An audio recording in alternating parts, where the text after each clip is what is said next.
VC, family and friends.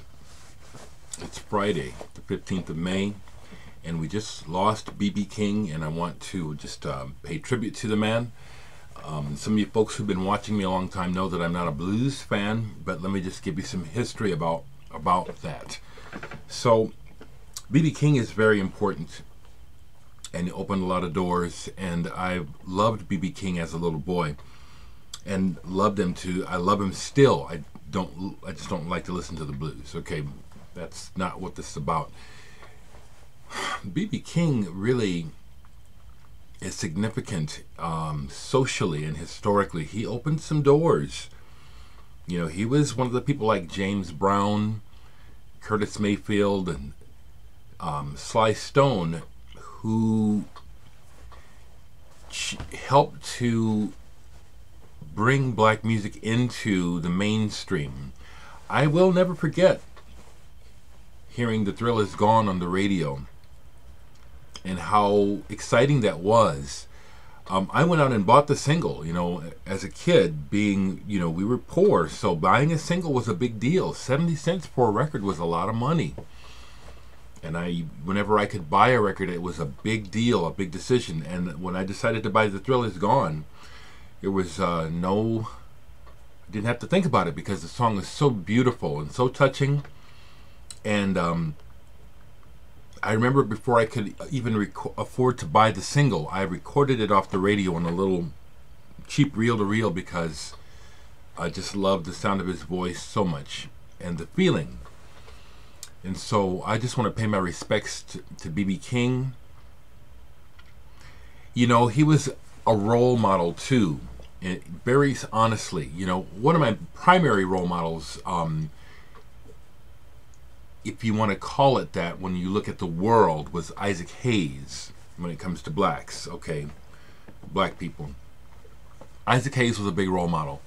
But B.B. King was also, as well as Little Richard. And the thing that B.B. King, one of the things that B.B. taught me was, he said, you just got to keep playing, because if you don't play, then the people will forget you. And he's right. He's right. If you know, out of sight, out of mind. He played up until, I think, last year, this year, you know. B.B. King is 30 years older than me, and would I like to still be playing music for 30 years? Would I still like to be going for 30 more years? I sure would, maybe even longer than that. And so he's a role model in that he did what he loved until he died, which is to play music and to connect with an audience. And he was a giant. He was a giant of a human being and a musician.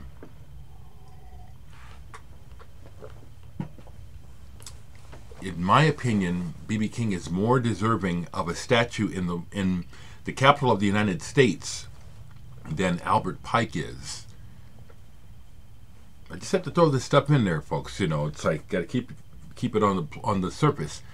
Albert Pike, the founder of the Ku Klux Klan, his statue is in Washington, D.C., enshrined like a president. Do you see the total disconnect between Albert Pike as the head of Ku Klux Klan being honored in the capital of the United States, and the current social unrest that never goes away? And somehow people can't make the connection, except I see it. It's obvious to me, okay? Had to get that in there. B.B. would understand. B.B. suffered, you know. So when he played the blues, he was playing it for real. You know, the blues does not comfort me. It makes me angry. It used to comfort me. It makes me angry. That's why I don't listen to the blues. And I hear the blues almost every day, partially because of my cousin who lives next door. Been living here over 20 years next to my cousin, and he is a music freak like me, but old school. And he loves the blues and plays it loud outside. So I hear the blues almost every day. So I know that I love the blues, but I also know that it's not the place emotionally and mentally where I'm wanting to dwell. Hearing the blues reminds me of the colonial, racist, white supremacist world that we live in. It just pisses me off, you know. I'd rather listen to music by white people thinking of them as my peers rather than being reminded of the sick legacy that continues to this day with white supremacy and elitism. I fucking hate it, you know, and that's why I don't listen to the blues. It just makes me angry. But bless the memory of B.B. King. I'm going to keep this...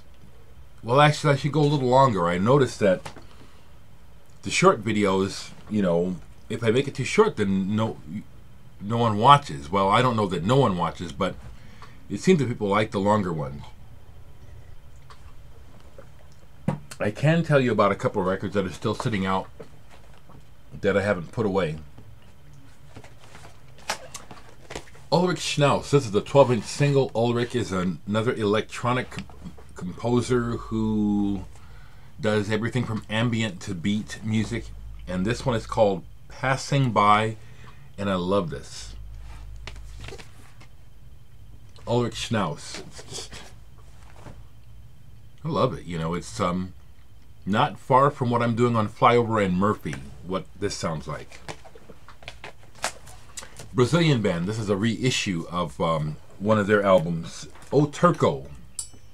Turco, I think is the name of the band. And the actual name of this band album is, I think, Ciudades, something like that.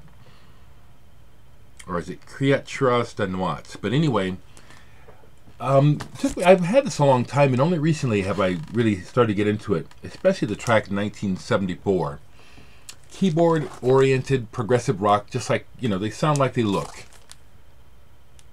It's a good band.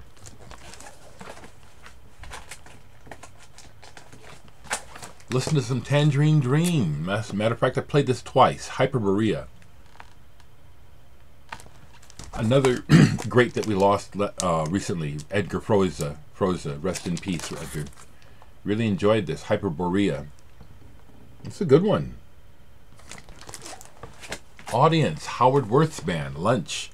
This is a band where there's certain songs I like because they do a lot of what you call roots and traditional music, like ragtime and stuff, which I'm just not interested in. The needle goes off. It's like I'm just done with it, you know. So when they do other things, like they have this interesting, they remind me of the Bonzo Dog Band. Their music makes me think of the Bonzo Dog Band, and those are the tracks that I like. Audience. Pretty cool.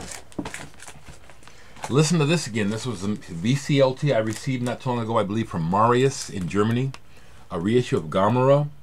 I turned to see whose space it was. This is just a blistering, excellent hard rock album.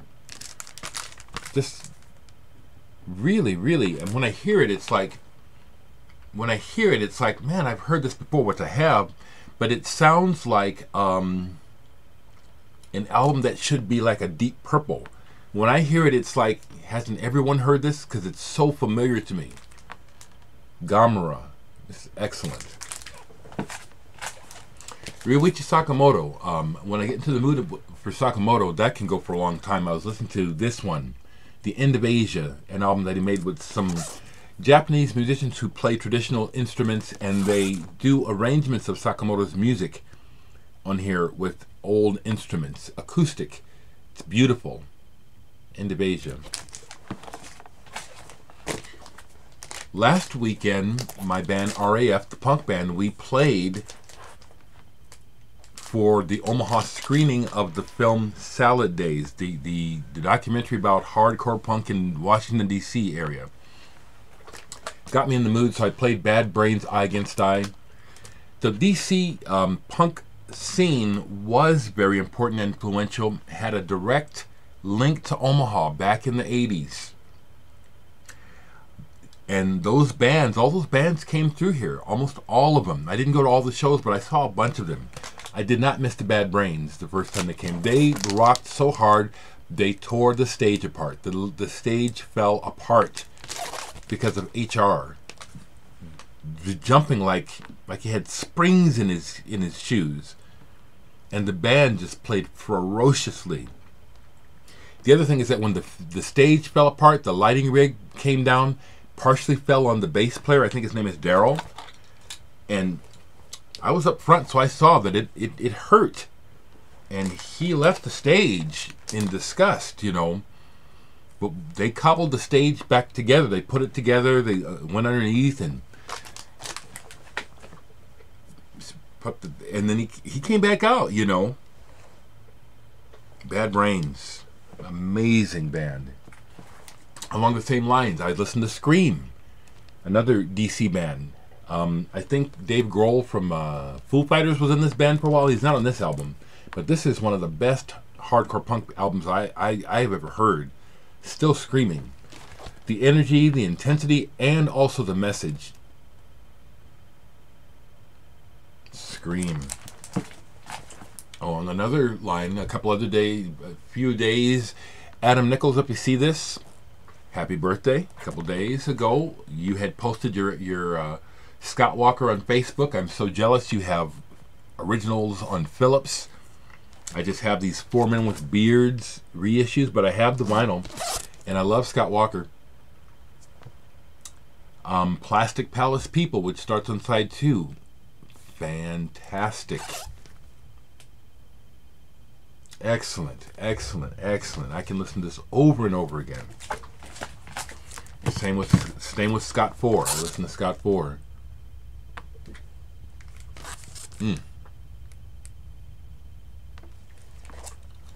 And I'll admit it, even though I knew about Scott Walker way back in the day, and I had the Walker Brothers, The Sun Ain't Gonna Shine Anymore, I rediscovered Scott the way that hipsters discovered, through Radiohead. I'll admit it.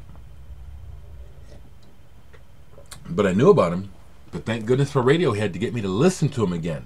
Incredible. Okay. So, that's what's in my stack. My computer is still being repaired. I'm using my laptop, and so, you know, it's just, again, just reminding me how I've got to back up everything. There's several things on my main computer that, now that I don't have it for a couple of days, it's like I'm realizing, wow, that was important, you know. So I'm going to back up everything. Myths and Realities is just flying out. I have to take these. So you know I ain't lying. These orders came in last night and this morning. So these go out. Myths and Realities is almost gone. And when the vinyl is gone, it's gone. Okay? So get yours. Get it. But the other thing I want to tell you is that, again, I'm surprised at the response to Myths Realities, because I didn't get it to this. And this is the same body of material as Myths and Realities. So if you like Myths and you don't have this, you need this. It's the same body of material. And I got more. I'm talking to Randy Lemasters. He wants to do a CD edition of more of my archive material, which I've agreed to. I'll do it with Randy. I'll say it out loud, though, that I think we'd do better if we made the investment and put it on vinyl. The one thing I'm noticing is I have CDs for sale. They just sit, you know. People seem to want to buy records, but not vinyl. But if you like Myths and you don't have nice, and this is only $15. Now, the other thing is I'm reminding you folks is that this comes in 2 versions. There's the beautiful yellow vinyl version, but there's also a black vinyl version, which is more collectible. There's only 100. I don't know how many black vinyl I have left. I know that I have a fair amount, at least 100 of the yellow left. I probably got maybe 50 of the black vinyl. So, grab this while you can. Also, I forgot to say, but I did make a note. Some of the music I've been working on recently, I've been uploading on my SoundCloud page, even though it could be produced better and finished more.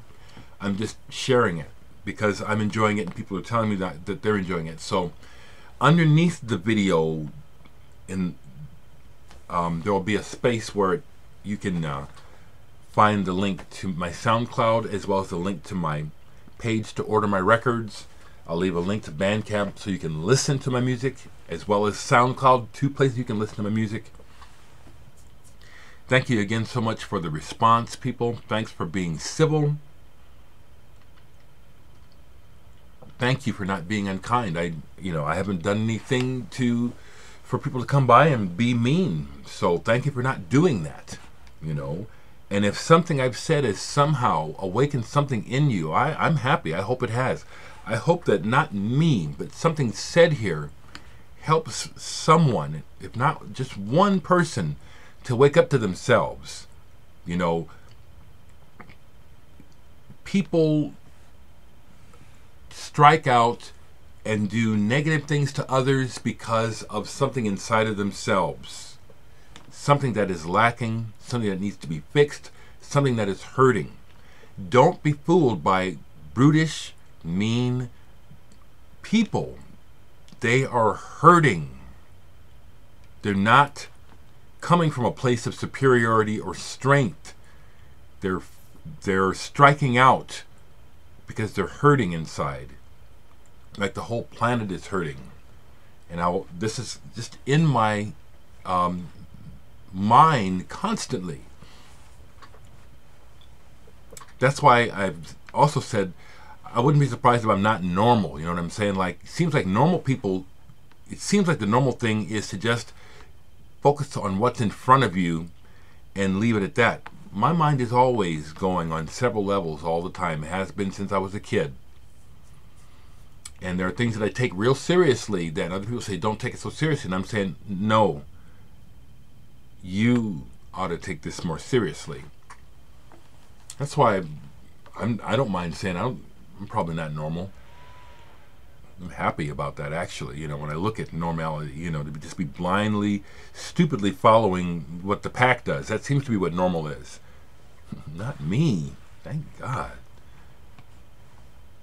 Much love, people. Much love.